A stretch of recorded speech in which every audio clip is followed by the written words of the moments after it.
The Timeline is a Blue Wire podcast. He's got 28, lost it there.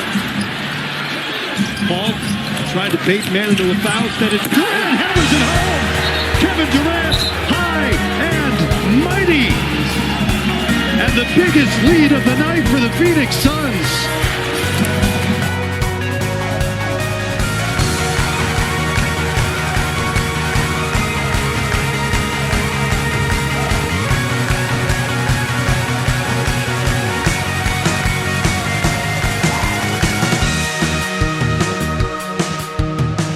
The Phoenix Suns defeated the Los Angeles Clippers in LA to take a lead in the series 2-1. Sam, how are you doing?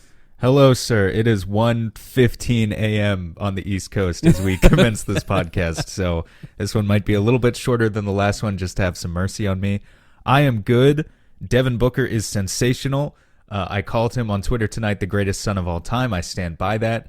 And yet, the Phoenix Suns might still be in trouble even after they win a game. I don't really know what the tone of this podcast is supposed to be. I think it's kind of going to develop as we go along because they won the game, but there are still a lot of issues.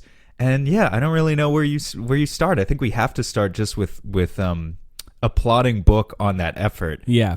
45, let me read the stats off. 45 points on 18 of 29 shooting. 3 for 7 from deep, 6 for 7 from the free throw line. He also had 7 rebounds, 3 assists, 3 steals, 2 blocks, and 0 turnovers. Mike, was this absurd? Was this his best playoff? Probably still not his best playoff game. I don't ever. think you can say that. He has just crazy games. The triple-double against the Clippers in the Western Conference Finals, for example. But in this game in particular, so much was riding on him in a way that you don't expect to happen when you have Kevin Durant on the team, and he came through. He really came through. If it wasn't the best of his career, it's up there. And I think you're right. It's just a weird game because the Suns won, and they won mostly because of Devin Booker, but they didn't play well. No, for the most part, they played badly. Other than Booker, who was sensational, and KD, who was fine. He wasn't like his usual Kevin Durant, but he was still, a good basketball player. And Torrey Craig hit his shots. That was great. Most of the other guys on the team were pretty awful. Biyombo plus 18. Biyombo plus 18. Biyombo was awesome. In a game they won by 5 points. Mostly the issue is this is supposed to be a team. Everyone said going into the playoffs, this is going to be a team. I don't know if Big Four was like a term that was thrown out there, but not really. Not really. Everyone knows there's a difference, right? But the way that, okay, if there were 3 tiers on this team, you had clearly Kevin Durant and Devin Booker firmly in tier A. Then you had tier B. In this game, you had Devin Booker in tier A. No, but I'm just talking about what this team was supposed to be on paper going in, and this is the way we talked about them. This is the way that national analysts talked about them. It was Durant and Booker in tier A, Paul and Ayton in tier B, as like these are still 2 really, really good players, and then everyone else was in tier C, and people started questioning the depth and do they have enough, yada yada. And the way that they played tonight, and even just in this series in general, Paul and Ayton, at best, they look closer to being in tier C, certainly, than they do in tier A. Yeah. And at worst, you could maybe say that actually Torrey Craig is tier B, and Chris Paul and DeAndre Ayton are tier C. And they are the guys who are doing nothing. They are contributing in a game like this in particular. And I think for different reasons. Chris, great that he shot 8 threes. He was at least trying to capitalize on it. We've demonstrated in the past that his catch and shoot numbers overall this season were pretty good. Couldn't buy a bucket for shit. And then Ayton, it's an entirely different issue that comes down to effort. I strongly disagreed with Monty's decision down the stretch in the fourth quarter to keep him on the floor at all. Because to be honest, I just didn't see a performance that was worth rewarding with late minutes where I didn't think he was giving any sort of physical advantage to Phoenix out there. And I think they could have done a much better job down the stretch, probably just by playing Durant or Torrey or whoever you want as a small ball 5 to match the Clippers' lack of size. So, yeah, I mean, both of those guys it was rough, man. And, we can kind of shrug it off tonight, but we can't really because you can't shrug this stuff off forever. It's going to be a persistent issue. I want to just mention DeAndre Ayton did end up with 5 offensive rebounds, and part of that was because they went small. Some of those were just tip-ups at the rim that didn't go in. But they were not convincing offensive rebounds to me, Mike, to be honest. No, I agree with you. And honestly... the more convincing offensive rebounds came from Torrey Craig and Josh Okogie. And I was going to say... who also had 5 offensive rebounds, by the way, with Josh Okogie. That's exactly right. They had Craig on the floor to end the game, and if they had just replaced Ayton with, say, Josh Okogie, I think they could have done a couple things, actually. I think maybe you could have had... I mean, the Clippers, let's just talk about... That Clippers lineup was insane. I mean, this was emptying any, like, the absolute kitchen sink game by Ty Lue. They only had 5 guards. They had 5 guards. It was Russell Westbrook, Eric Gordon, Norm Powell, and Bones Highland. So the only 4 guys on their roster without Kawhi who can generate any sort of offense altogether, and then Terrence Mann as like a 3-and-D. Yeah. I thought it was kind of brilliant in a weird way for Ty Lue. He's a genius. It almost worked. I respected the balls. Yeah. But anyway, with respect to Ayton, if you just sub out Ayton for Josh Okogie in that lineup, Okogie's pulling down just as many offensive rebounds, if not more. They also could have thrown like Damian Lee in there. He actually had a good game tonight, made a couple of shots, so that was good to see. I am still firmly out on Landry Shamet and firmly in on just about anyone else. And I think that's great. I think that's Damian Lee great. took his place in the second half, and I think that was especially in this game. I think where you gotta outscore them. Like, it's not entirely just a game about stopping them defensively. You can kind of let them stop themselves in some ways. You can ignore certain players, but you have to outscore them. And in this game, it was big, especially the way they're playing defense on the Suns, because the level of which they're bringing 2 guys to guard Kevin Durant is unlike anything I've ever seen in the playoffs before. It's really unlike anything I've ever seen.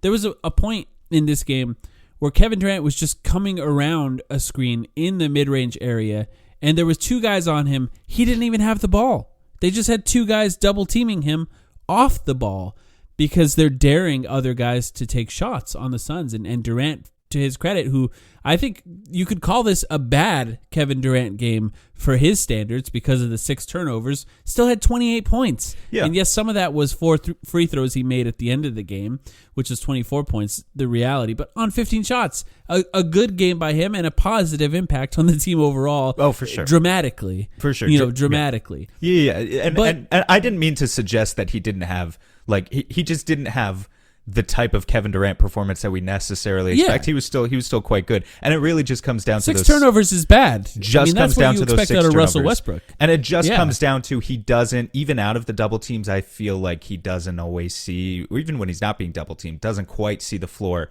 in the same way as Booker or maybe Chris Paul. But he's fine. He's not the guy to nitpick tonight. Not at all. Well, I think so much of the offense is just generated by them sending 2 guys at him. So regardless of the actual counting stats, impact-wise, he has the largest impact. Just as far as generating offense for other guys. And still had 5 assists, by the way, out of those doubles. Most of those passes, I think, were to Ayton. Had some good ones to Ayton, actually. Yeah. And to be honest, he had the largest impact on Ayton. I think it was in the third quarter where he was starting to find Ayton Ayton was in the dunker spot. Ayton even went up for a dunk at one point. God, can you believe it? He actually went for a dunk and got fouled and went to the free throw line. And I was thinking to myself, like, I'm surprised he's still trusting him. The amount of times that Ayton bobbled the ball in the first half alone maybe exceeded the number of times he'd bobbled the ball like at any other point this season. Like, I had never seen anything like it. It was every time he touched the ball, and sometimes he got it back, but he would at least bobble it first. I don't know. I don't know what's going on with him, dude. I mean, I know we've been frustrated before, but I don't know. I don't. This may have been the worst playoff game by DeAndre in a Suns jersey. And you add on to that, it may have been the worst Chris Paul game in the playoffs in a Suns jersey as well. And they still won. And, so much of that is because Paul George and Kawhi Leonard were out. And, sometimes the lucky breaks go your way. I will counter. I will counter with Game 7 Mavs was the worst game for both of those guys. But they didn't have COVID in this one, though. Maybe they do have COVID. I don't know. This was the second worst game for those guys. I'll give you that. Yeah, but like seeing it's for Ayton, it's not just about him bobbling the ball, which of course is just visually the most frustrating thing because 90% of people are just watching the ball. So right, you see it happen. It's just so frustrating to see. His defense was terrible tonight. Just awful. He doesn't jump ever. He doesn't contest shots at the rim anymore. Like at the 3-point line. I'm not expecting Biz level impact from him necessarily. Like I know Biz is a freak, but he's like one of the best shot blockers of his generation. But when you're just letting Norm Powell go up for like 4-foot floaters and you're not sticking a hand up like in your face, it's embarrassing. It's embarrassing. It's fucking embarrassing. And then he got blocked by Nick Batum. I mean, there's just so much of what is frustrating about this game is that DeAndre Ayton and Chris Paul were bad. And they were not the focus of their defense.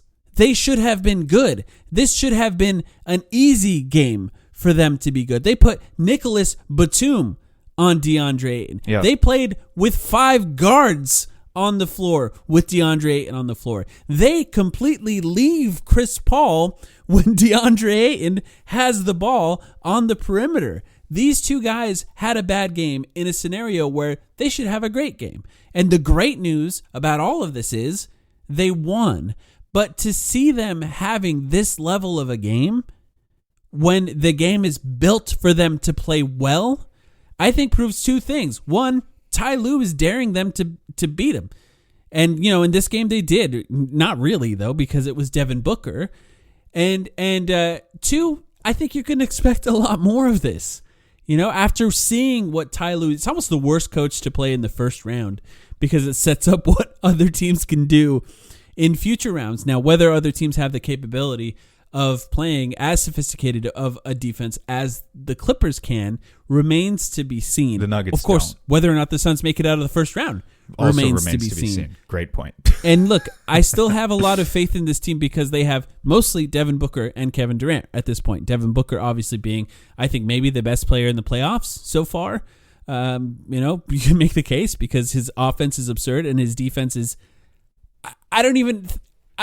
In all of my wildest expectations, I could not have put this kind of defensive performance in my mind for Devin Booker because it's not just his solid defense, which he normally plays. He's has all these event creation stats as well, yes. Steals and blocks. And in this game, by the way, we didn't even mention 45.7 rebounds, 3 assists, 3 steals, 2 blocks, 0 turnovers.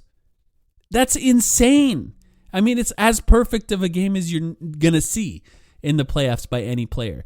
And it's just and this is why we won, of course, It's a funny thing to have this conversation. And I'm frustrated coming into this immediately after the game. We talked about it. Sometimes the emotions come out on this podcast. I'm frustrated after watching that game. You should be. And I'm still in awe of Devin Booker. It's this weird, multiple emotional feeling of watching those guys and what they just did.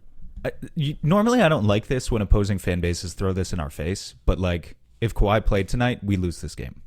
We just do. Absolutely. And it doesn't even matter if he plays well. You look at the whistle, the way the officials called it. The Suns had 46 free throws tonight. If Kawhi had played, it was a lighter whistle. I think it's fine to admit that. And if Kawhi had played, that's 10 more free throws for the Clippers right there. That's just extra rim pressure, extra gravity that they're generating. It's just going to be automatic. It swings the game right in their favor. So the fact that it took this much just to eke out a win versus the Clippers, it's really sad. And I think you're right to be frustrated after a game like this. They look vulnerable. You compare this team to the team that we saw go to the finals 2 years ago. Booker looks better. He's poised to maybe have his best playoff run yet, as long as the team can win enough games to stay in it. However, Ayton is a shell of what he was 2 years ago. Chris Paul is a shell of what he was 2 years ago. Mikal Bridges and Cam Johnson were obviously replaced by Josh Okogie and Torrey Craig. I like those guys, but it's not the same. What the Suns have going for them is that Kevin Durant is on the team now, and he's massive in terms of his improvement. Yeah. But it really is just him and Booker carrying the load. Other guys are doing the best they possibly can in their role. Lord knows Torrey Craig continues to be awesome in his role. It's not like we could expect anything else from a guy like Torrey Craig. We can't expect anything else from Bismack Biyombo. He's killing his minutes. But these other guys, these mid-tier players, need to step up. We need more out of Chris Paul and DeAndre Ayton. We need Cam Payne back too. Yeah. Maybe that would help. I think it would help a lot because the extent to which the Clippers try to slow down the Suns' offense and the trouble they have, and you can see it with Devin Booker when a guard gets downhill on them, is pretty obvious. And I think actually Cam Payne, were he to be healthy in the next game, could make a dramatic difference because they just struggle when guys turn on the jets a little bit. They just don't have a lot of guys who can keep up with them. And that's one of the reasons Booker had such a great game, other than his just... How about that turnaround three-point shot with the shot clock expiring from the corner? What in the world is that? Like, how do you even do that? There was that. He had several and ones in this game. He split 2 defenders one time. Insane. I mean, the number of highlights you can generate from this game alone for him, it's nuts. And I saw we both retweeted... And watching the game is... Mm-hmm. Well, we both retweeted that stat from Shane Young. I just thought it was really poignant about this was his 15th playoff game with 40 points. And just you look at him on the list compared to some of the names who also he tied. I think it was Tracy McGrady, right? He tied Kyrie Irving, Joel Embiid, Jason Tatum. Joel Embiid. He passed Joel Embiid. Sorry, Tracy McGrady. More than Tracy McGrady. Yeah, I mean, just... Well, T-Mac kind of makes sense if you think about it because he's kind of never got out of the first round. It was the same story with him every year. But those other guys, like he's younger than Kyrie, he's younger than Embiid, and I think you could argue like his profile is still lower than those guys. Weirdly, in some way, probably because Embiid is about to win MVP and Kyrie was, I don't know. I don't know if his profile is actually lower than Kyrie at this point. Maybe he not. Got to play with LeBron. Kyrie got to play with LeBron. He had a weird couple of years though, so I guess it's a different story now. But the level of impact that Book has had, not just as a regular season scorer, but as a playoff scorer at this point, he has more than proven himself.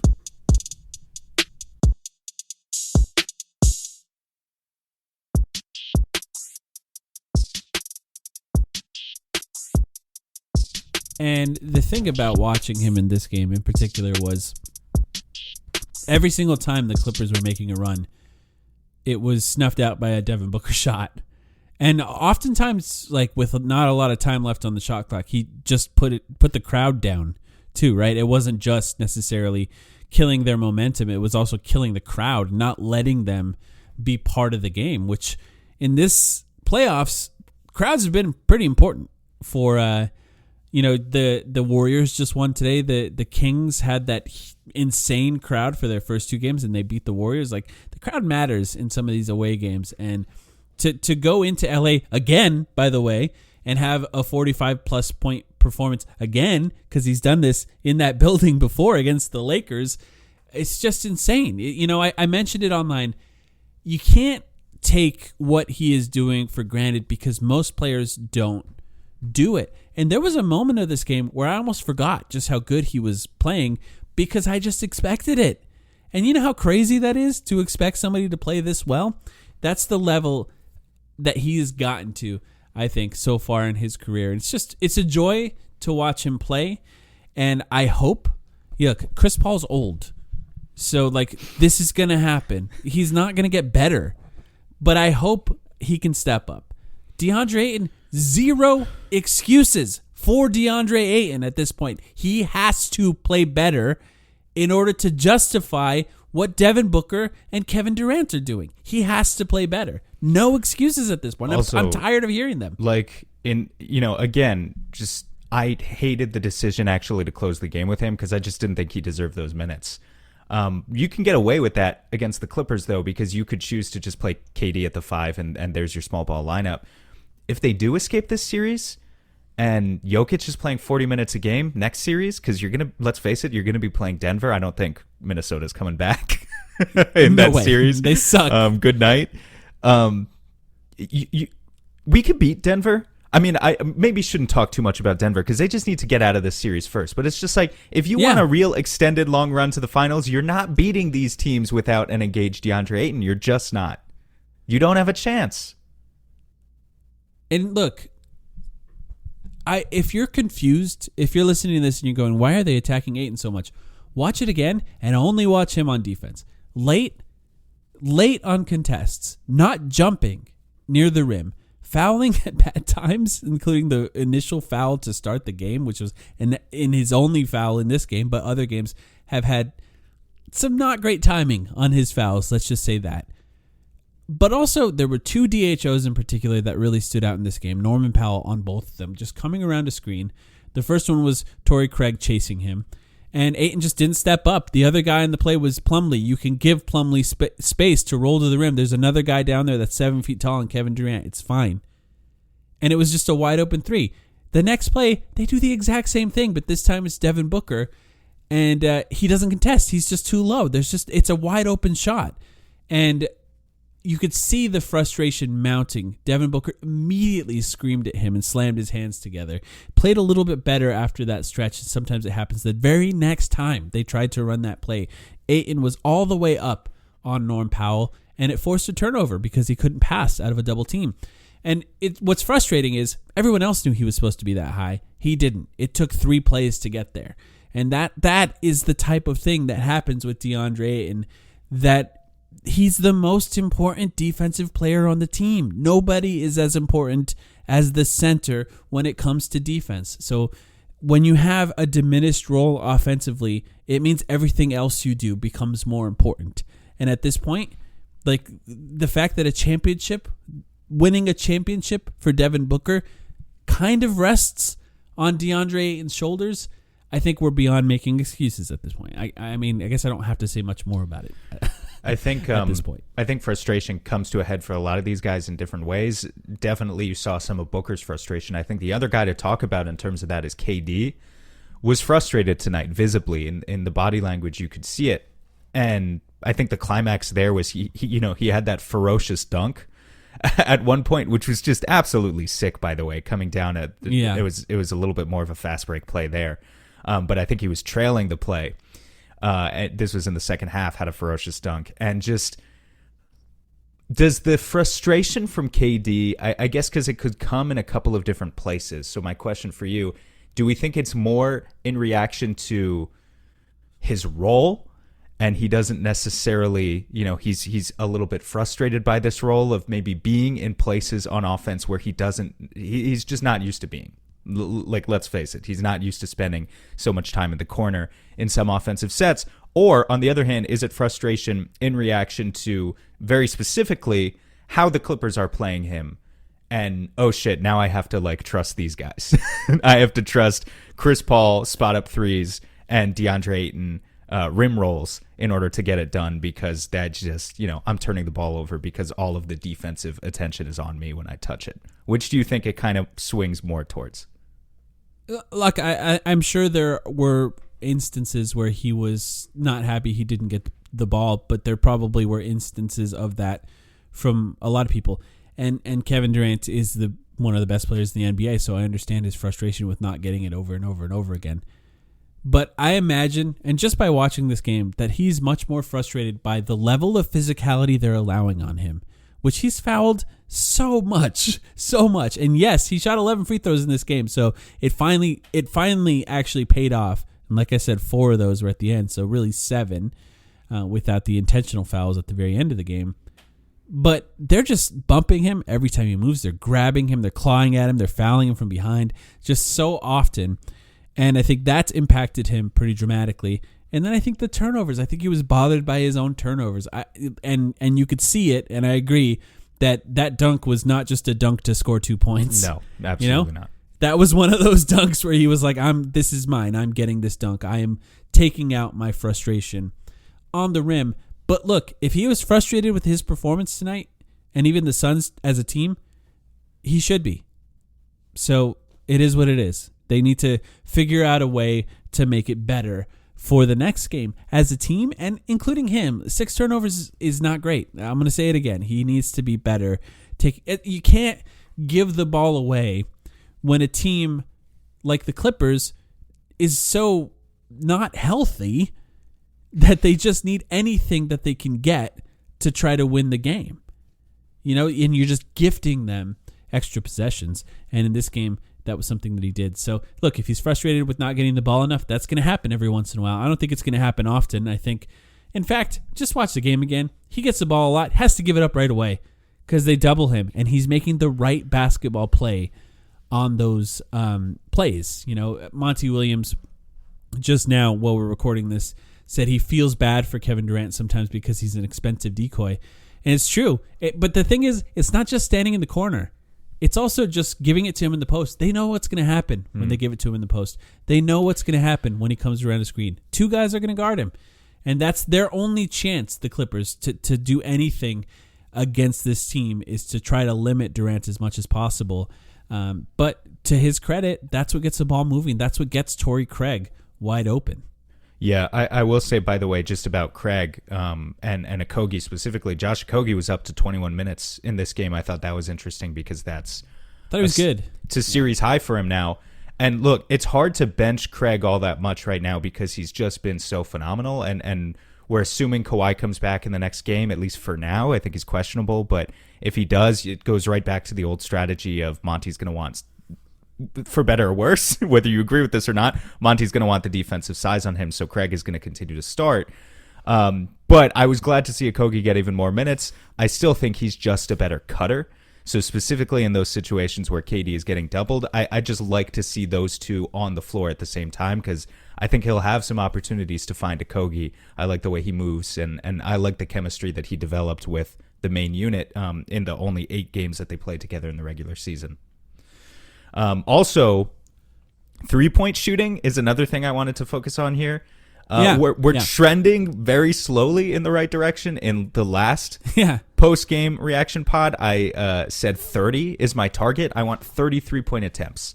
And it's not like a firm quota. It's not a failure if you get 29. Yeah. But 30 in general is what I think this team should be shooting for as a team that centralizes its offense in the mid-range, but still should be trying to develop some good shots outside of it. And they had 19 in game 1. They had 24 in game 2. They had 27 tonight. They only shot 37%. They would have shot better if Chris Paul could have made a couple of open ones. We're getting there. We're still not there. Do you have any thoughts on 3-point shooting and what this team can do to kind of improve that? It brings up something that I wanted to talk about anyway, and that's Damian Lee getting minutes. It seems like what Monty's going to do is he's going to try something, at least in these last 2 games. He's going to try something in the first half, and if it doesn't work, pull the plug immediately. And that was in this game, Landry Shamet and TJ Warren.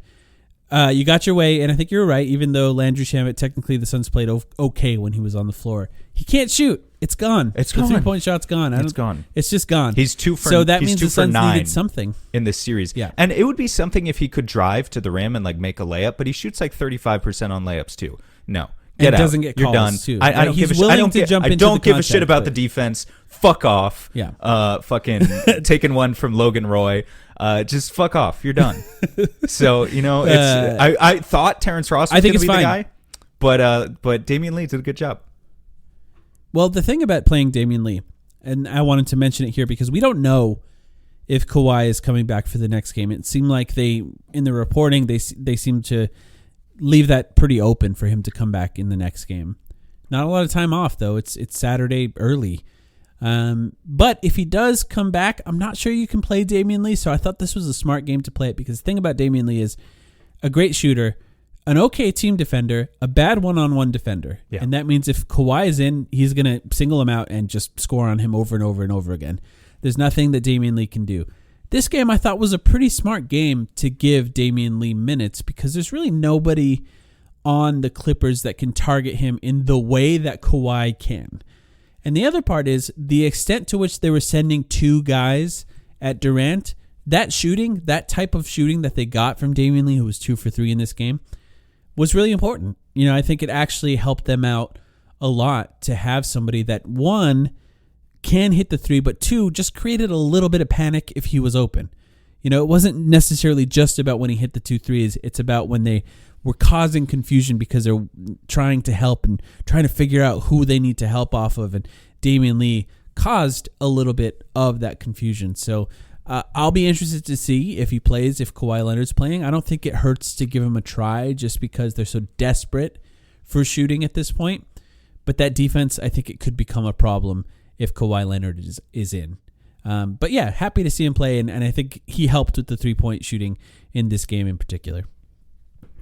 I'm looking at the box score right now, just trying to see if there's anything I missed here of like observations.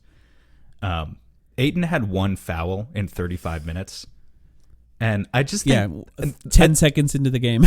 Was it 10 seconds into the game? I didn't even remember when it was. Basically, yeah. It's just telling because, like, not that you want guys to pick up fouls necessarily, but, like, a defense you hear for him is, oh, he's avoiding foul trouble. He's going straight up verticality. Like, the reason he doesn't jump or even contest shots is because supposedly he's avoiding foul trouble. That's bullshit. He had 1 foul in 35 minutes. He can afford to contest shots at the rim. He just didn't. Yeah. Yeah. And the other thing that stands out, 1 for 8 from 3 from Chris Paul. 0 for 2 from the free throw line too. Those. Oh my God! Those are some clutch minutes.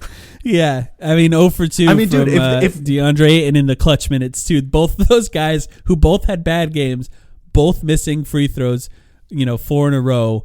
And then following that up with a Torrey Craig foul and a Norman Powell 3-point shot, which he had a 4-point play. Torrey Craig made up for it. The other guys didn't. Torrey Craig did by hitting a huge 3-pointer to seal the game. But the other guys, man, rough. Quick shout out Norm Powell, by the way. We said that he could explode, that he was like the difference between these two benches and that he was the only guy. We said this in our series preview. He was the only guy between the two benches who like could be a starter, like a real starter in terms of scoring impact. And I just hope he got his 40-point game out of the way, and then that's it for the series, and we don't have to worry about it as much for the rest of the time because he tends to be a little streaky. But yeah, he was great. 7 for 12 from deep, 15 of 23. Yeah, he gets to the free throw line too, so he really can score from anywhere. I mean, the Suns survived a game where they shot over 40% from the three-point line, and that's a huge thing for the Clippers. That was their only way into this game. That was their only way to win, and Devin Booker didn't let them. And that's really the story of the game. They did everything they can. They threw everything they could at the Suns. A lot of crazy things that we would have never predicted because we had no idea Kawhi Leonard could miss the game, and the Suns still ended up winning. The latest start time of any of the games, Sam, I bring this up for you, and there were over 60 free throws shot. Dude, it was the longest freaking game in the world, man. It's just I can't. Yeah. Luckily, Game 4 is on a Saturday. That we can end this one now. Game 4 is on Saturday. It's at a normal time. You can watch it with us on playback. I'm very excited to do that. We still plan on recording a podcast after that one. But yeah, Game 4, Saturday. Who knows what kind of news we'll get between now and then about Kawhi Leonard. Hard for us to preview any adjustments without knowing what's going to happen with him. So yeah, watch that one with us. We'll talk about it as it happens. Looking forward to watching that one with everyone. That's going to be a tough one. That's probably the most difficult game the Suns are going to face in this series unless it gets to Game 7. So hopefully they pull that one out, have a chance to finish them out at home. But thanks everyone for listening, and we'll be back with you very soon.